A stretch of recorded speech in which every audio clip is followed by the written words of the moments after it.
Gloria. El Señor esté con vosotros. Proclamación del Santo Evangelio según San Lucas. Una vez yendo Jesús camino de Jerusalén, pasaba entre Samaria y Galilea. Cuando iba a entrar en una ciudad, vinieron a su encuentro 10 hombres leprosos, que se pararon a lo lejos y a gritos le decían: Jesús, Maestro, ten compasión de nosotros. Al verlos, les dijo: id a presentaros a los sacerdotes. Y sucedió que mientras iban de camino quedaron limpios. Uno de ellos, viendo que estaba curado, se volvió alabando a Dios a grandes gritos y se postró a los pies de Jesús, rostro en tierra, dándole gracias. Este era un samaritano. Jesús tomó la palabra y dijo: ¿no han quedado limpios los 10? ¿Los otros 9 dónde están? ¿No ha habido quien volviera a dar gloria a Dios más que este extranjero? Y le dijo: levántate, vete, tu fe te ha salvado. Palabra del Señor.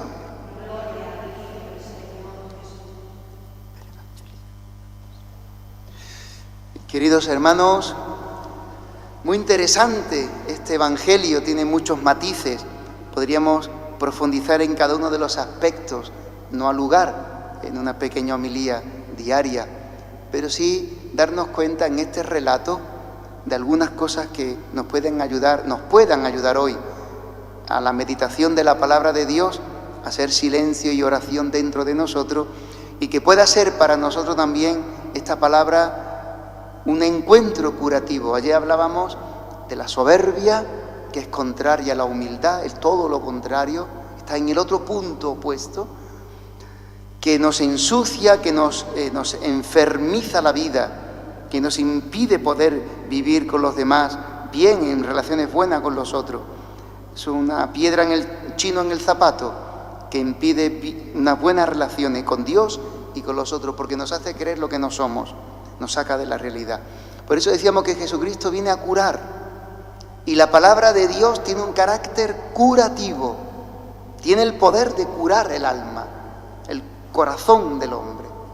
Cuando a Jesús le plantean los judíos que cumplen las normas, las reglas, los preceptos, los mandamientos de Dios, todos de pe a pa, que Jesús no cumple con la ley porque no se purifica, porque no se lava las manos, ese rito de purificación antes de la comida, que no solamente higiene, es un rito, diríamos nosotros, sacramental, para entendernos, un rito religioso, de fe, y le achacan ser un falso profeta, alguien en quien no hay que creer porque no cumple los mandamientos. Jesús dirá: vosotros laváis la copa por fuera, vosotros cumplís ritos por fuera, pero estáis por dentro llenos de rapiña y de maldad, porque lo que hay que purificar del hombre no está fuera del hombre, sino lo que está dentro, en el corazón del hombre. Ahí están todos los pecados: asesinato, discordia, fornicaciones, adulterio, envidias, cólera, robos, maledicencia, etc. Todo lo que sale del hombre, eso es lo que ensucia al hombre, dice Jesús. Digo esto de limpiar el pecado, es algo que ensucia, porque en el Evangelio los leprosos no eran considerados solamente enfermos.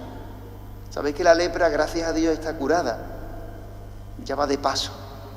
El padre Damián murió de lepra, porque en una leprosería allí en Molokai, en el Asia, en las islas del Pacífico, él quiso entregar su vida y vivir con los leprosos. Nadie visitaba esas islas porque se contagiaban. Y el padre Damián, que era de los padres blancos, de los que estaban en Mazagón, los padres de los Sagrados Corazones, él dijo: no, Dios me ha enviado y me ha dicho de vivir aquí con los leprosos. Y murió con ellos, entregó la vida, se contagió. Ya hoy, gracias a Dios, está curado, ya va de paso. Pero era no solamente una enfermedad, era una impureza legal. Porque la lepra, de alguna manera, nos hace vivir muertos en vida, porque te come la carne, te pudre la carne, y eso es lo que hace la muerte en el ser humano y en la creación. Destruye la vida, produce corrupción, pudre la vida. Por eso la lepra era vista como un aspecto de desorden moral, de pecado, podríamos decir. Tiene que ver con el pecado, podríamos decir, porque afectaba las relaciones del hombre con Dios, no podía ir al templo y se quedaba excluido de la sociedad, no podía tener relaciones con los demás. Eso es una muerte en vida. Una persona que no pueda vivir la relación con Dios, la fe, una persona vacía, sin fe, y no pueda tener relación y trato con los otros, eso tiene que ser horrible. Eso es el infierno, que empieza ya aquí, de esa manera. Porque es lo contrario al cielo. El cielo es comunión de vida con Dios y comunión de vida en el amor con los hermanos. Si no se puede dar eso en la vida, tu vida está en el infierno, tienes un infierno metido dentro. Tiene que ser tu vida un horror, un sufrimiento horrible, imposible ser feliz. Hay gente que viven así. Esta palabra nos habla de Jesús que cura. Estos leprosos han acudido a Jesús, no se podían acercar, vivían, sabéis, fuera de las sociedades, fuera de las ciudades, fuera de los pueblos, en los arrabales, a las afueras, para no contagiar a nadie, físicamente y sobre todo espiritualmente, porque si quedaban contagiados tenían que purificarse, no podían vivir la fe, etc. Estos hombres acuden a Jesús porque saben que Él les puede curar. Les puede limpiar la lepra de su vida, de su alma, de su cuerpo y de su ser. Esperan en Jesús. Él es el profeta que los curará. El profeta Isaías, capítulo 62, dice: el Espíritu del Señor está sobre mí porque Yahvé me ha ungido para anunciar a los pobres las buenas noticias, para curar a los leprosos, para que los leprosos queden limpios. En Jesús se cumple esta profecía. Él es el enviado. Bueno, José Manuel, ya eso nosotros lo sabemos porque ya estamos toda la vida en la iglesia. Ya no sabemos el catecismo, sí. ¿Y qué? ¿De qué lepra te tiene que curar a ti Jesucristo? ¿De qué lepra te tiene que curar? ¿De la envidia? ¿De la murmuración? ¿De los juicios? ¿De la queja? ¿De la pereza? ¿De la lujuria? ¿De la avaricia? ¿De qué lepra? Porque todos somos leprosos. Todos de una manera o de otra, en el pecado cuando caemos, pues contagiamos. Cuando hablamos mal, pues contagiamos al otro también de ese mal que decimos, etc. Nosotros somos estos leprosos y Jesús los cura. Ahora termino, hay un aspecto muy importante del Evangelio. Solo uno se da cuenta, porque ellos son curados por el poder de la palabra de Cristo y por la obediencia a la fe. Este punto es muy importante. Hoy en día nadie quiere obedecer. Se considera la obediencia como una sumisión, como un aspecto negativo, porque no me deja hacer lo que yo quiero, como la pretensión del hombre soberbio de verdad, de siempre hacer lo que él quiere, lo que ella quiere. Y en la iglesia una cosa en la fe que se llama la obediencia de la fe, dice San Pablo, porque por encima de nosotros siempre está Dios, la obediencia de la fe. Estos hombres son curados porque obedecen a Jesús, que les dice: id al sacerdote. No podían ir porque estaban leprosos, solamente iban al sacerdote, dice el Deuteronomio y el Levítico, cuando ya estaban curados, para que el sacerdote certificara esa curación. Jesús les está diciendo: si obedecéis, seréis curados, porque iréis al sacerdote y ya quedaréis limpios. Y así sucede, por la obediencia de la fe, obedecer a la fe. Digo que es interesante este punto final porque solamente uno se da cuenta de que ha sido curado. ¿Cuántos milagros hace Dios en nuestras vidas, en la vida de los hombres? Y qué poquita gente se dan cuenta o nos damos cuenta. ¿Cómo se ve que yo me di cuenta de los milagros y de la acción de Dios en mi vida, lo dice este leproso curado, por el agradecimiento. Donde hay agradecimiento, donde tu vida es un agradecer, pero no de boquilla, sino de una actitud interior.